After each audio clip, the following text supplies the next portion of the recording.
আরজিকর কাণ্ডের পরিপ্রেক্ষিতে রাজ্য সরকারের দেওয়া পুজোর অনুদান নিয়ে চিন্তাভাবনা করছে জলপাইগুড়ির ঐতিহ্যবাহী Babupara Durga Puja and cultural club. ইতিমধ্যে রাজ্যের বেশ কয়েকটি পুজো কমিটি আরজিকর কাণ্ডের প্রতিবাদে রাজ্য সরকারের পুজো অনুদান প্রত্যাখ্যান করেছে। জলপাইগুড়ি শহরের ঐতিহ্যবাহী চেনা পরিচিত দুর্গাপুজোগুলোর মধ্যে অন্যতম হল বাবুপাড়া দুর্গাপূজা কমিটি।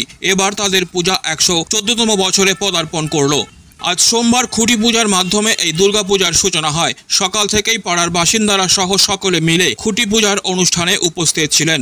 এ বিষয়ে বাবুপাড়া দুর্গাপূজা কমিটির একজন প্রবীণ সদস্য সন্তু চ্যাটার্জি বলেন, এবার আরজিকর কাণ্ডের জন্য সরকারের দেওয়া পুজোর অনুদান গ্রহণ করা হবে কিনা তা আলোচনার মাধ্যমে সিদ্ধান্ত নেওয়া হবে। আর এবার তাদের পূজার থিম জমিদার বাড়ির দুর্গাপূজা।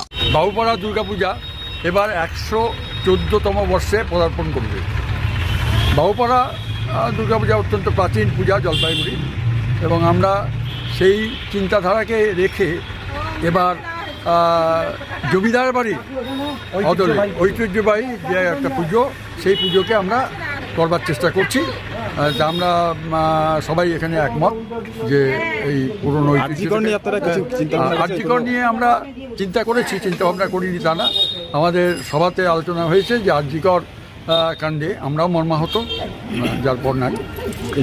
আর এর জন্য এই ব্যাপারে আমরা যে এই যে পূজার অনুদান অনেকেই নিচ্ছে না, কিন্তু আমরা এখনও ওটা চূড়ান্ত সিদ্ধান্ত নিইনি, কোনো কিছু সিদ্ধান্ত নিইনি।